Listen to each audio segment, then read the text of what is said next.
Sa number 2, ginabulubanta 60 ka mga estudyante sa Santa Catalina sa Negros Oriental, gindala sa ospital matapos mag-inom sang fresh milk nga ginpanagtag sa eskwelahan.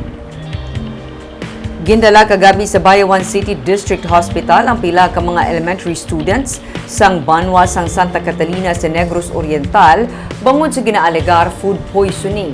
Ang fresh milk na wala sang label nga ginpanghatag sa mga estudyante ang ginalantaw nga kabangdanan sang pagpalanuka sa mga estudyante.